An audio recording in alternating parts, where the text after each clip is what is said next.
ଆକାଶବାଣୀ।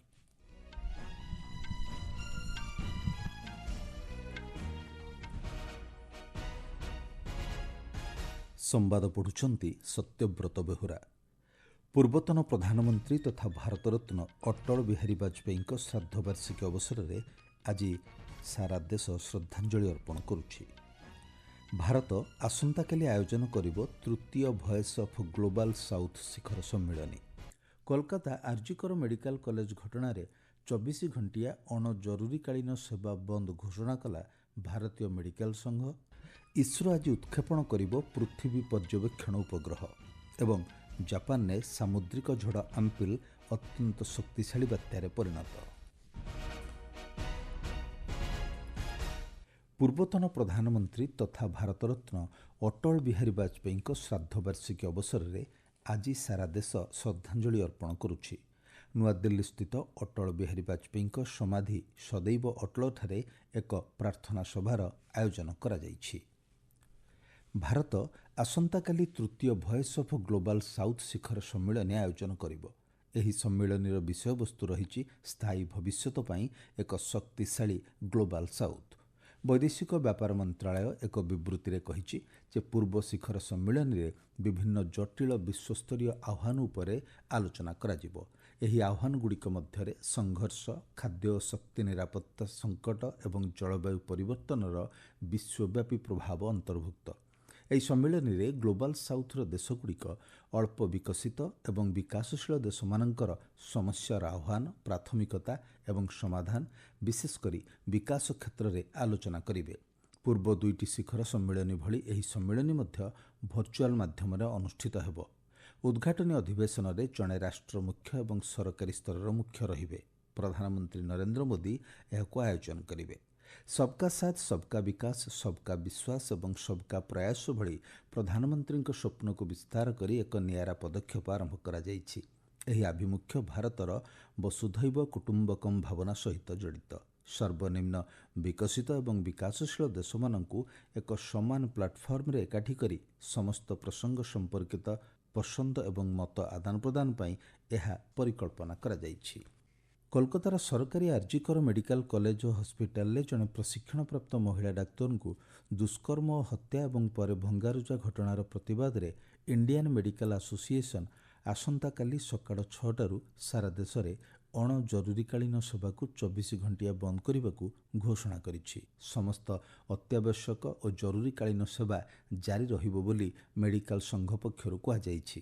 ସମସ୍ତ ବାହ୍ୟ ବିଭାଗ ଓପିଡି ବନ୍ଦ ରହିବ ଏବଂ କୌଣସି ଅସ୍ତ୍ରୋପଚାର କରାଯିବ ନାହିଁ ବୋଲି ଆଇଏମ୍ଏ କହିଛି।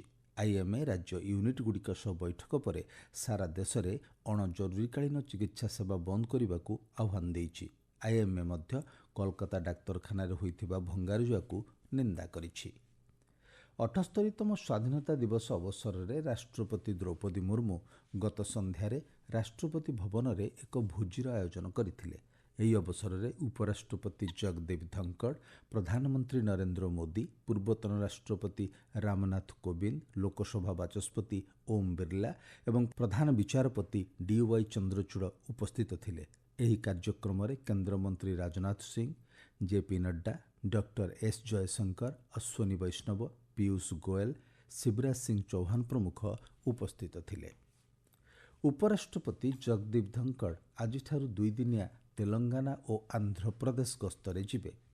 ଗସ୍ତର ପ୍ରଥମ ଦିନରେ ସେ ହାଇଦ୍ରାବାଦର କାହ୍ନା ଶାନ୍ତି ବନମ୍ ପରିଦର୍ଶନ କରିବେ। ଗସ୍ତର ଦ୍ୱିତୀୟ ଦିନରେ ଉପରାଷ୍ଟ୍ରପତି ଆନ୍ଧ୍ରପ୍ରଦେଶର ନେଲ୍ଲୋର ସ୍ଥିତ ଅକ୍ଷରା ବିଦ୍ୟାଳୟ କ୍ୟାମ୍ପସ୍ ଓ ଦକ୍ଷତା ବିକାଶ କେନ୍ଦ୍ର, ସ୍ୱର୍ଣ୍ଣ ଇଣ୍ଡିଆ ଟ୍ରଷ୍ଟ ଏବଂ ମୁପ୍ପାଭାରାପୁ ଫାଉଣ୍ଡେସନ ପରିଦର୍ଶନ କରିବେ। ଏହାପରେ ଭେଙ୍କଟଚଲମଠାରେ ସ୍ୱର୍ଣ୍ଣ ଇଣ୍ଡିଆ ଟ୍ରଷ୍ଟର 23ତମ ବାର୍ଷିକ ଉତ୍ସବରେ ଉପରାଷ୍ଟ୍ରପତି ମୁଖ୍ୟ ଅତିଥି ଭାବେ ଯୋଗଦେବେ। କୋଲକାତା ଆର୍ଜିକର ମେଡିକାଲ କଲେଜ ଓ ହସ୍ପିଟାଲରେ ଗତକାଲି ଆନ୍ଦୋଳନରତ ଡାକ୍ତର ଓ ସାଧାରଣ ନାଗରିକଙ୍କ ଉପରେ ହୋଇଥିବା ଆକ୍ରମଣ ପ୍ରତିବାଦରେ ଆଜି communist socialist unit centre for India ପକ୍ଷରୁ 12 ଘଣ୍ଟିଆ ଧର୍ମଘଟ ଡାକରା ଦିଆଯାଇଛି। ଅପରାହ୍ନ 2ଟାରୁ ଅପରାହ୍ନ 4ଟା ପର୍ଯ୍ୟନ୍ତ ସମଗ୍ର ପଶ୍ଚିମବଙ୍ଗରେ ଭାରତୀୟ ଜନତା ପାର୍ଟି ରାସ୍ତା ଅବରୋଧ ଡାକରା ମଧ୍ୟ ଦେଇଛି। ଆଜି ଧିକ୍କାର ଦିବସ ପାଳନ କରିବାକୁ ଭାରତୀୟ କମ୍ୟୁନିଷ୍ଟ ପାର୍ଟି ମାର୍କ୍ସବାଦୀ ଲେନିନବାଦୀ ଜନସାଧାରଣଙ୍କୁ ଆହ୍ୱାନ ଦେଇଛନ୍ତି। ଆର୍ଜି ଘଟଣାକୁ ନେଇ ବିଭିନ୍ନ ରାଜନୈତିକ ଦଳ ଓ ସାଧାରଣ ଲୋକ ମୁଖ୍ୟମନ୍ତ୍ରୀ ମମତା ବାନାର୍ଜୀଙ୍କ ଇସ୍ତଫା ଦାବି କରିଛନ୍ତି। ଶ୍ରୀମତୀ ବାନାର୍ଜୀଙ୍କ ପାଖରେ ରାଜ୍ୟର ଗୃହ ଓ ସ୍ୱାସ୍ଥ୍ୟ ବିଭାଗ ରହିଛି। ଆପଣମାନେ ସମ୍ବାଦ ଶୁଣୁଛନ୍ତି ଆକାଶବାଣୀରୁ। ଆର୍ଜିକର ମେଡିକାଲ କଲେଜ ଓ ହସ୍ପିଟାଲରେ ଗତକାଲି ରାତିରେ ହୋଇଥିବା ଭଙ୍ଗାରୁଜା ଘଟଣାରେ ଚିହ୍ନଟ ହୋଇଥିବା 26 ଜଣଙ୍କ ମଧ୍ୟରୁ 9 ଜଣଙ୍କୁ ଗିରଫ କରାଯାଇଛି।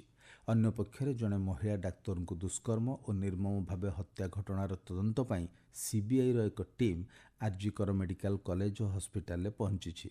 ସିବିଆଇର ଅନ୍ୟ ଏକ ଦଳ ଉତ୍ତର 24 ପ୍ରଗଣାର ସୋଦେପୁର ସ୍ଥିତ ପୀଡ଼ିତାଙ୍କ ପିତାମାତାଙ୍କ ସହ ଆଲୋଚନା କରିବାକୁ ଯାଇଥିବା ଜଣାପଡ଼ିଛି। ସୂଚନା ଅନୁଯାୟୀ ଦୁଷ୍କର୍ମ ଓ ହତ୍ୟା ମାମଲାରେ 8 ଜଣ ଡାକ୍ତରଙ୍କୁ ପଚରାଉଚରା କରାଯାଇଛି। ଶବ ବ୍ୟବଚ୍ଛେଦରେ ସମ୍ପୃକ୍ତ ଥିବା 3 ଜଣ ଡାକ୍ତରଙ୍କୁ ମଧ୍ୟ ପଚରାଉଚରା କରାଯାଇଥିଲା। ସିବିଆଇ ଆର୍ଜିକର ମେଡିକାଲ କଲେଜ ଓ ହସ୍ପିଟାଲର ପୂର୍ବତନ ଅଧୀକ୍ଷକ ଡାକ୍ତର ସଞ୍ଜୟ ବଶିଷ୍ଠ ଏବଂ ଛାତି ବିଭାଗ ମୁଖ୍ୟ ଡାକ୍ତର ଅରୁଣାଭ ଦତ୍ତଙ୍କୁ ସିଜିଓ କମ୍ପ୍ଲେକ୍ସ ସ୍ଥିତ କାର୍ଯ୍ୟାଳୟରେ ପଚରାଉଚରା କରିଥିବା ଜଣାପଡ଼ିଛି। କୋଲକାତାରେ ଗତ ସପ୍ତାହରେ ଆର୍ଜିକର ମେଡିକାଲ କଲେଜ ଓ ହସ୍ପିଟାଲରେ ଜଣେ ମହିଳା କନିଷ୍ଠ ଡାକ୍ତରଙ୍କୁ ଦୁଷ୍କର୍ମ ଓ ହତ୍ୟା ପ୍ରତିବାଦରେ ଆଜି ବିଜେପି ମହିଳା ମୋର୍ଚ୍ଚା କୋଲକାତାରେ ଏକ ନୀରବ କ୍ୟାଣ୍ଡେଲ ଶୋଭାଯାତ୍ରା କରିବ। ସନ୍ଧ୍ୟା 6ଟାରେ ମୋର୍ଚ୍ଚାର ରାଷ୍ଟ୍ରୀୟ ଅଧ୍ୟକ୍ଷ ବନତୀ ଶ୍ରୀନିବାସନଙ୍କ ନେତୃତ୍ୱରେ ଏହି ଶୋଭାଯାତ୍ରା ଅନୁଷ୍ଠିତ ହେବ। ଏହି ଶୋଭାଯାତ୍ରା ଆର୍ଜିକର ମେଡିକାଲ କଲେଜ ଓ ହସ୍ପିଟାଲରୁ ବାହାରିବ।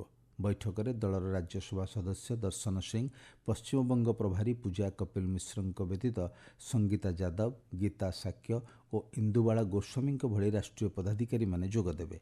ସେପଟେ ଏହି ଘଟଣାକୁ ବିରୋଧ କରି ଆଜି ବିଜେପି ରାଜ୍ୟ ଶାଖା ସେଠାକାର ସମସ୍ତ ସରକାରୀ ପ୍ରତିଷ୍ଠାନରେ 2 ଘଣ୍ଟିଆ ବନ୍ଦ ଡାକରା ଦେଇଛି। ବିଜେପି ପକ୍ଷରୁ ଆଜି ଅପରାହ୍ନ 2ଟାରୁ ସମସ୍ତ ଜିଲ୍ଲାରେ ରାସ୍ତାରୋକ କରାଯିବ ବୋଲି ଜଣାପଡ଼ିଛି।